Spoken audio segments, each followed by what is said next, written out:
Good morning friends. তো সকাল থেকে উঠে যা ওয়েদারটা না, দারুণ ওয়েদার। আজকের ওয়েদার নিয়ে কোনো কথাই হবে না, কোনো বদনামই করা যাবে না। তো সকাল থেকে উঠে রোদ মানে উঠেও ওঠেনি, তারপরে বৃষ্টিটা এলো, কিন্তু বৃষ্টিটা তেমনভাবে পড়েনি। এখন হাওয়া হচ্ছে। তবে বৃষ্টিটা না পড়লেও কোনো অসুবিধা হবে না। সারাদিন যদি এরকম ওয়েদার থাকে, মানে কি আকাশটা পুরো কালো করে এসেছিলো যে বৃষ্টি নামবে এখনই। মানে পড়েছেও, কয়েক ফোঁটা পড়েছেও, কিন্তু এখন রোদটা ওঠেনি। ঠাকুর করে যেন রোদ না ওঠে, যেন এরকম হাওয়াই হয়ে যায়। কারেন্ট চলে গেছে, সে কখন থেকে 1 ঘন্টা হয়ে গেছে কারেন্ট নেই, কিন্তু কোনো অসুবিধাই হচ্ছে না। আজকে কাজ খুব তাড়াতাড়ি তাড়াতাড়ি করে ফেলতে পারছি, কারণ কোনো আলিস্যি লাগছে না, যেহেতু আজকে গরমটা নেই।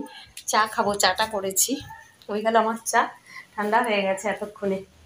কারেন্ট নেই, একদম অন্ধকার চারিদিকটা।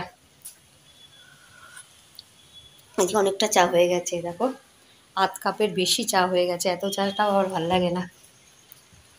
তো ঠাকুর করে জানে এরকমই ওয়েদার সারাদিন থাকে। দেখো কি সুন্দর ওয়েদারটা, হাওয়া হচ্ছে, কি হাওয়া হচ্ছে। আহ ঠান্ডা ঠান্ডা হাওয়া হচ্ছে।